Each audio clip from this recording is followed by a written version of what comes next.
Good morning from St James's Park in London. I'm joined here by Martin Hewitt. Martin, good morning to you. Morning. The chair of the National Police Chiefs Council, a former senior Metropolitan Police officer.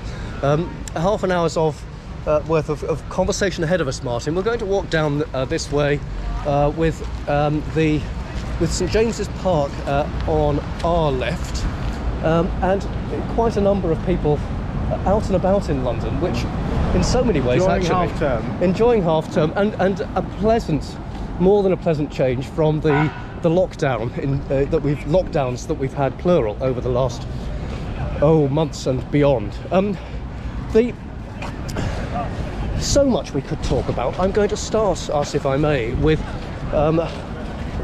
some thoughts relating to the absolutely tragic murder of Sarah Everard just recently, the murder by at the time a serving Metropolitan Police officer, which brings us into questions of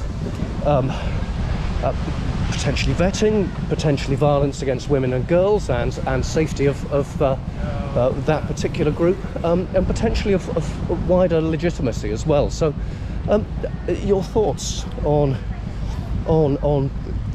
the despicable crime, and indeed on wider matters. So yeah, I think you have to look at this as quite a defining moment for the service, particularly in terms of the trust and confidence, not only in what we do as a service, but quite frankly in all of us as individuals within the service, and obviously holding the powers that we do. I mean, what he did is obviously hideous and disgraceful and hurtful to every single person who works in the service. But we have got to respond quite rightly, and I think there's a couple of angles, which is what we're doing through the National Police Chiefs Council. We started to work up a response actually at the point where Sarah's murder happened, and then immediately after that it became apparent that it was a police officer who was the offender. Now, of course, at that stage, up until the sentencing, we didn't know all of the horrible details of what he did, but nonetheless we started working there. And for me there are a couple of angles. The first one is really how we improve collectively, the service improves our performance in dealing with those issues of violence against women and girls, and that takes you obviously into the territory around domestic abuse, the territory around sexual offending, but also importantly I think into those areas around what you might describe as lower level criminality, the kind of day-to-day harassment, intimidation that became very clear to all of us that many women from all ages, all parts of society deal with, quite frankly, on a day-to-day basis. Now, policing can't solve all of those issues, and I think there are deeper seated societal issues that we all need to ask ourselves about, but definitely where we need to improve, and we are working, we've got a lot of work going on to try and improve how we deal with those issues in the first instance, and a lot of that is about listening, quite frankly. I think often one of the challenges for us always is we immediately jump to have what we think needs to be done, and I think in this case it's been really important to be actually hearing the experience of women, how their experience of interacting with the police, their experience of the criminal justice system, all of that needs to be dealt with, and there's lots that we are doing towards that, and we now have a national lead to coordinate that in the guise of Maggie Blythe, the Deputy Chief Constable, to pick up all of those issues. So that, if you like, is the outward facing, how we deliver. The inward point, of course, is that the hideous behaviour of that individual has brought into question how trusted we can all be as individuals who carry a warrant card, wear a uniform, and so that leads you into the work that's being done. So the other side of the work that we've started is looking at our whole process of vetting and how we make sure that the people that work in our organisations we are as sure about as we possibly can be, and of course more broadly professional standards. How do individual forces deal with officers who fall below the standard that we require? And it's really important that we're doing that. It's really important that we're doing that in a visible way so that people recognise that we are dealing with it. You know, we have to be realistic. If you look at UK policing, it's what, 150, 60,000 officers now, I guess, in total. And so there are going to be people in there who do not meet the standards, and we all understand that. The real challenge for us, and particularly for us as senior leaders, is how do you make sure we are dealing with those issues promptly, they're being identified so that members of staff or members of the public are confident to bring forward allegations about behaviour that they don't think is appropriate. So really important that we do that, then we deal with it properly, and we do that all openly. So I do think it is a defining moment, particularly in our relationship with women and girls, but it also, for me, fits with some other issues as well, and people will recognise and remember, you know, we go back to the summer of last year and what happened, and the international response after the murder of George Floyd by a police officer in America. And again, there we kicked off some work there, because again, for me, that fits to the same challenge for us, and the same defining challenge about our legitimacy as a service. One of the things that struck me, so shortly after the murder of Sarah Everard, Yeah. I made a point of having a conversation with my own daughter about the violence, sometimes the fear that she has as a young woman, and indeed I had conversations with others, and you know, as an increasingly elderly bloke, a white, you know, these challenges are not challenges that previously I had experienced, nor had I'll be perfectly honest, made much effort to go out and find out more about them. But these are Real. These are real. They're also challenges. Challenges is too mild a word, but challenges that face others in society beyond women. Women are of course approximately 50% of the population, so that's a pretty substantial group. It's but not a minority group. It's not a minority group.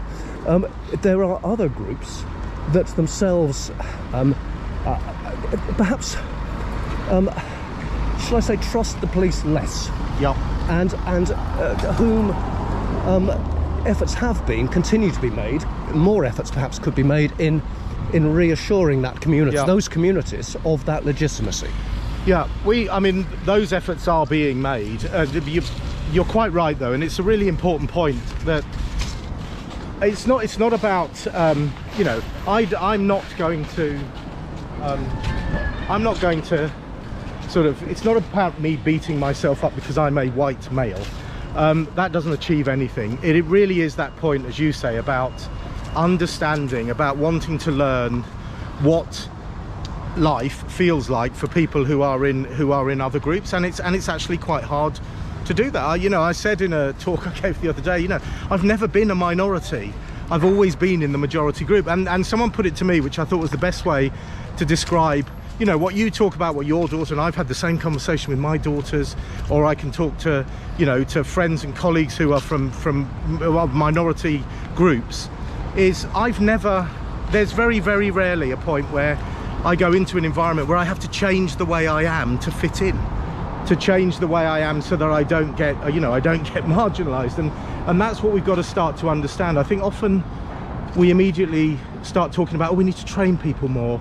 Actually, it's more about learning than training for me. It's about understanding why the world looks the way it looks. If you happen to be if you are a woman, or if you're a black man, or if you're a black woman, where you've got two potential kind of prejudices that some people will have in the way that they deal with you. So we've got to really understand that. We've got to really work with people from those communities to get that understanding, and I think that's sometimes where we haven't been quite as good as we could have been. You know, I have no concerns among the chief constables that the will and the determination there is to reduce any kind of prejudice that exists, to do what we can do for all of those communities, because the reason this is important is our style of policing, our traditional policing, is based around community support. It's about consensus, it's about working with communities, not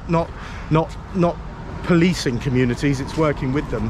And you can only do that if all parts of your community are comfortable and confident to do that. So that's why you know, this is defining, and it's a really important time for us to be able to demonstrate that we are listening first off, and then that we are learning, and that we are, most importantly, practically doing things that change people's day-to-day experience. Because as you say, and I've got an 18-year-old daughter, and it's quite unpleasant when you listen to some of how she perceives the way that people are looking at her, the way she feels insecure at times. That's not a good place for us to be. Now, let's be clear, police can't solve all the changes of society.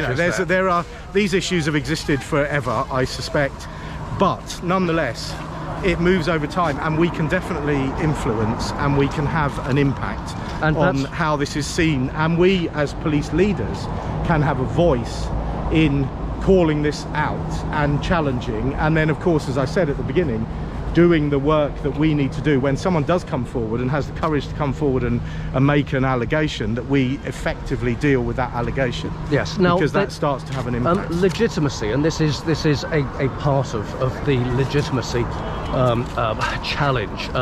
The term, I think, isn't always as well understood as it might be, but legitimacy of policing amongst communities, whatever their backgrounds, their diversity and so on.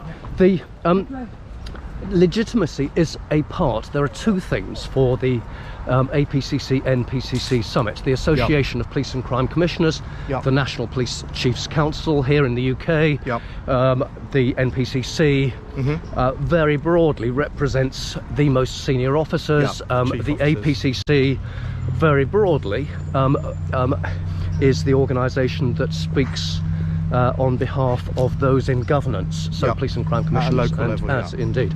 Now, the other elements, so legitimacy is one key element that this summit will be exploring, and the other, I understand, is on performance. So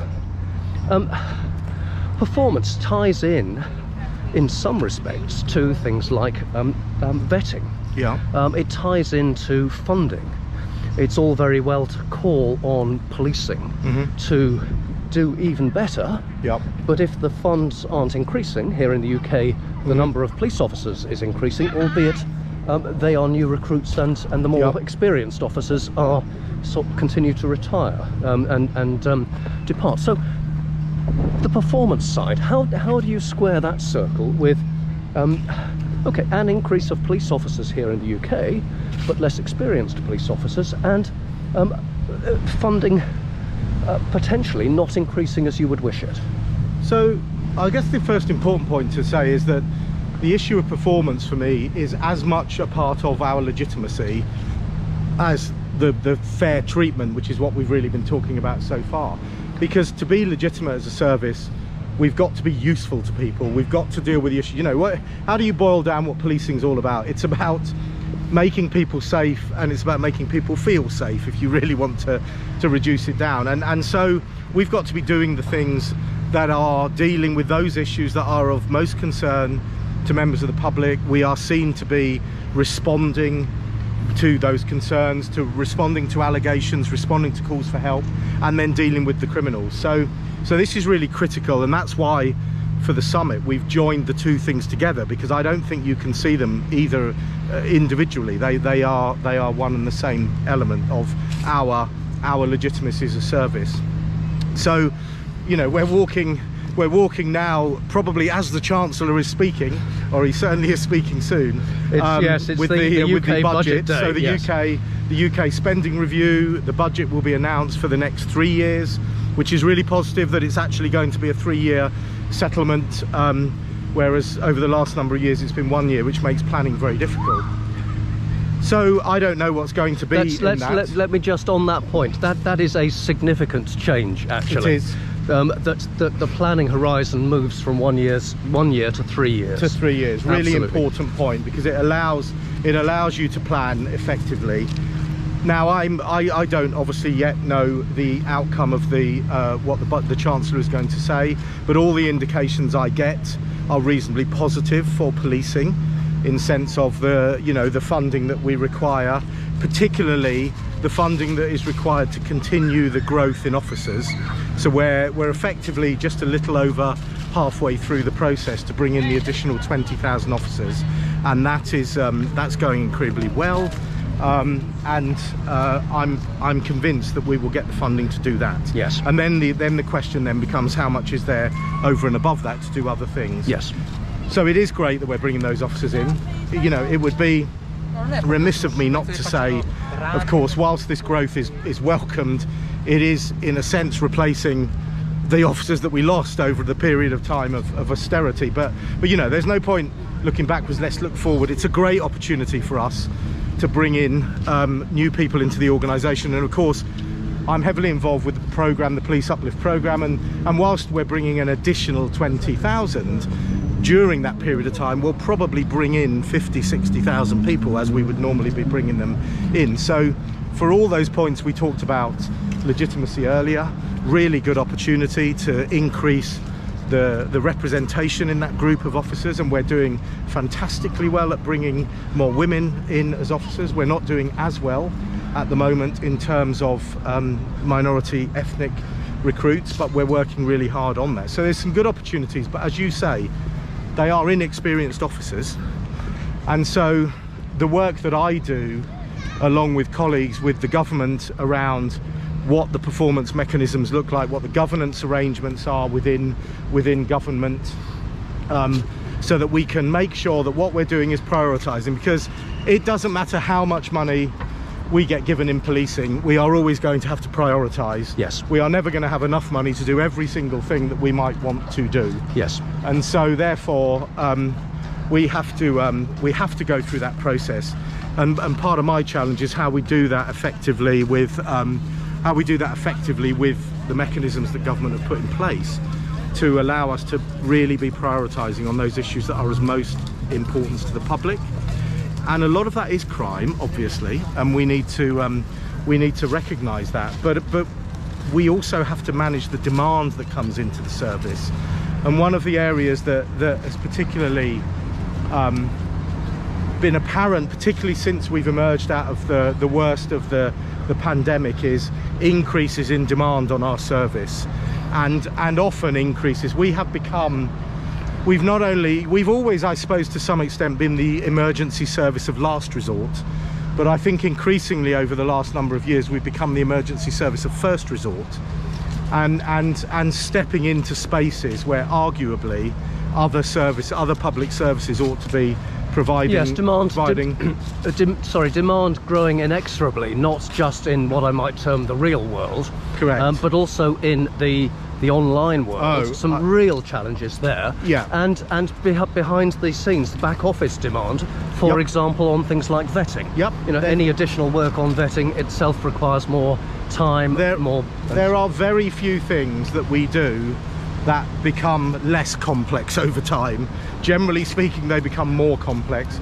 As you point out, the online element there, I mean, for me, that's a really key one, because you know, I often try and describe the kind of demand, and even if you stick to the crime demand, well, of course, unlike most other businesses will decide there's a new thing we need to be doing. So there's a new thing we need to be doing.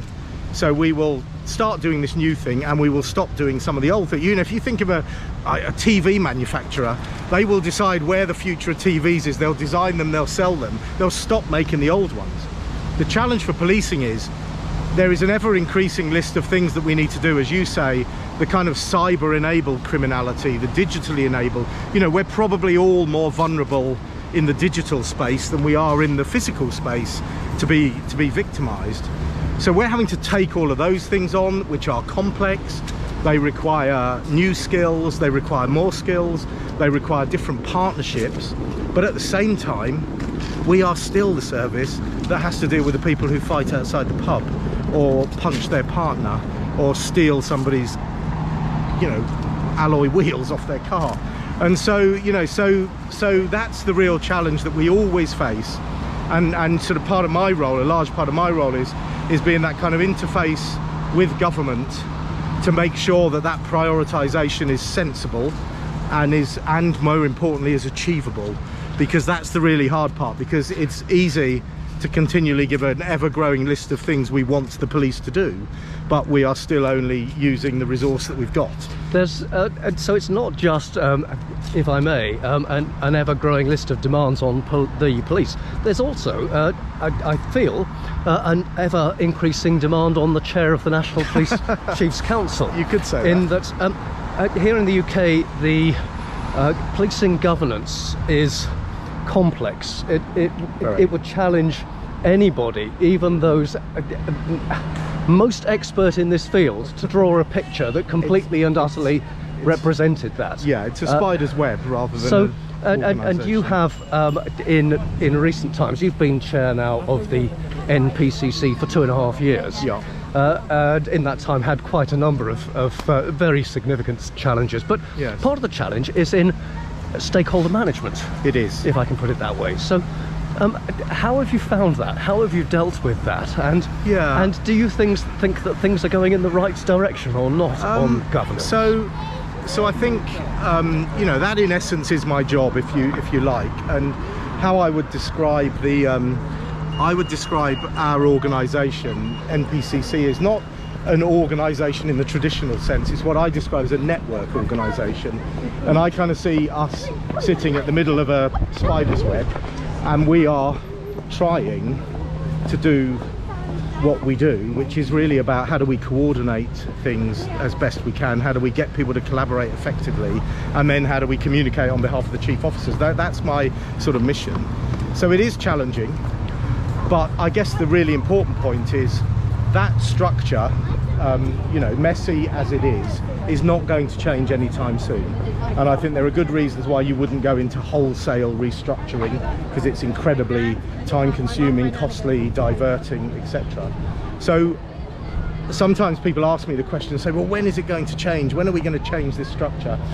And kind of where I am now is, having had these discussions personally with you know, with ministers, with Home Secretary, with Prime Minister, is it's not going to change. So it's the wrong question. The right question is, if this is the structure that we have, how do we make it work as effectively as we can for the public and as efficiently as we can, so that we're getting the most out of all the different, whether it's a police force, whether it's MPCC, whether it's the PCCs, whether it's Her Majesty's Inspectorate, or it's the College of Policing. All of these bits have to come together. So my role is, with all of those seniors in all of those entities, to be pulling those together and allowing us, so in the first instance, allowing us as the sector to operate as coherently as we possibly can, and then to be the interface along with some of those other seniors into government as well, to make sure that we are all, because I don't doubt, you know, government wants the same outcomes as we want. Yes. But of course, you know, they're in a different environment. They're in a political environment. Yes. They need to deliver what they need to deliver. And so what I'm detecting here is an acceptance that it's for politicians to determine big picture what the structure is, and then for policing to get on within that in making it work. Because that's kind of, if you wanted to come up with a how would you best describe what police do, it's kind of making it work is what we do. Whether that's suddenly having to deal with a worldwide pandemic that takes us into a place that we do, whether it's dealing with a new form of protest, whether it's, as we are today, there are thousands of officers from literally all over the country converging on Glasgow to police the climate summit, COP26 climate summit that's about to start in Glasgow. I mean, an enormous operation, but that's what we do. That's how we do. We make stuff work. We're in front of Buckingham Palace at the moment. It's a pretty recognisable international, I would have said so. Structure. UK policing. In the wider sense, though, you know, does UK policing, to your knowledge, your instinct, here currently in London, do you think that UK policing still has a role to play in in UK policing? Does it have as much influence as perhaps it might have had? I think it does have influence, but there's no doubt in my mind that it could be greater, and that's a subject of discussion that I've been having with so Andy Marsh, who has just taken over as Chief Executive at the College of Policing. Former Chief Constable of Avon and Somerset and Hampshire. Yes. But you know, that's part of the discussions that Andy and I have been having, because I think there is. So I mean, first thing, as a senior UK police officer, I spend a lot of my time being quite roundly criticised in our own country about what we are or are not doing on the to the view of various commentators.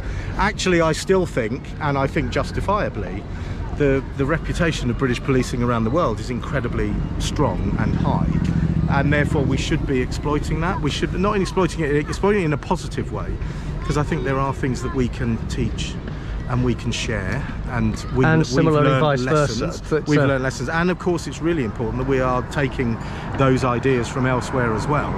And there's a whole host of areas where we work really, you know, in and around serious and organised crime, in and around counter-terrorism, in and around a lot of the training that we take part in overseas, and others come and take part with us. So I think there's lots that goes on, but as with most things in life, there is more that we could do, and I think that, as I say, is a conversation since Andy took over a number of weeks ago. That's a conversation that we've been having, because it not only is really good from policing, but I think it fits. It also can be a really important part of the government's overarching strategy in terms of, you know, influence internationally and support internationally, to make sure that because of course, you know, we talked a little bit about how, you know, patterns of crime and challenges have changed. Well, one of the things that I would say has changed dramatically, probably even in the last 10 years, is the international nature of the crime that we're facing. The advances in technology that have affected all of our lives in every way obviously have presented opportunities to criminals and presented challenges to us. But the concept that you can just look and say, well, I'm going to just police in my county is completely outdated. There are defunct. linkages there. Absolutely. Yes. And you know, there are, you know, there will be criminality that will be taking place in countries all over the world that will affect people in this country. So we've got to be connected.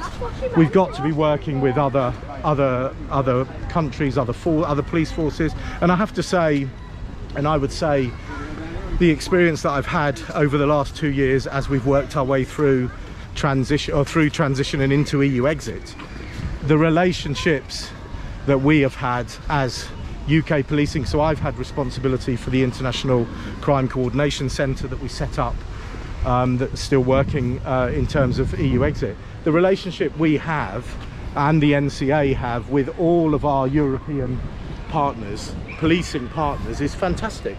And throughout all of that, wherever the political discussions were going, the bilateral relationships as police officers with our partners in European countries, and now more broadly, as we've really driven on work with Interpol in the last year or so, you know, is really encouraging. And it's amazing how almost anywhere internationally, very quickly you will find very common ground when you talk with other police officers in terms of the challenges that we face and how we have to go about doing what we do. And it's also, there will always be learning in both directions. So this is, you know, most definitely not we can go and tell everyone how to do it, because that would never be where we start. There's great learning for both sides, and you know, you will always develop when you're having those conversations about common issues. Martin, I suggest we just pause here at the side for a moment or two. I strongly suspect that my target of 30 minutes has been significantly exceeded. We'll check that in detail in a moment or two. I do want to close though. We started, prior to turning the camera on, we started with a photograph by a memorial to fallen officers. Yeah. You have recently taken on the chairmanship of a significant organisation. It's a bit of a tradition that in closing these Policing Friendship Tour conversations, that I ask the person I'm talking with about a favourite charity of yours. So I know when we spoke before you had one in mind. Yeah. Perhaps you'd say something about that. Yeah, of course. So for me, that would be the Police Arboretum Memorial Trust. So as you say, there is a memorial to policing here in London that we were at earlier. There'll be a photograph accompanying the article, which was great, and that's been here for some time. The one generated by Michael Winner, some will recognise the work that he has done around memorialising police officers who lost their lives. But we never had a national memorial. And really exciting, over the last number of years we've been trying to fundraise to create a national memorial, and we now have that fantastic memorial at the National Arboretum in the UK, which is in Staffordshire, which is an incredible place for anyone who gets the chance to go there. It's an amazing Certainly place. is. Excuse me. And we that was dedicated by Prince Charles a few months ago, and is a very fitting memorial to all those police officers over the hundreds of years since the service in its various guises has been in existence, have lost their lives. So that's fantastic. We are carrying on the fundraising, partly to make sure that we've got sufficient resources to maintain, because it's great having a fantastic statue there or memorial there, but of course that needs looking after forever.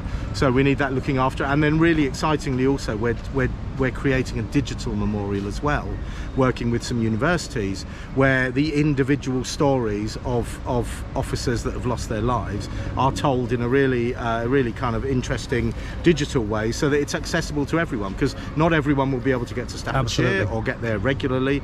So it allows people to go and look for individual stories and understand exactly what happened to that officer and the circumstances. So really exciting. Charity. Really exciting.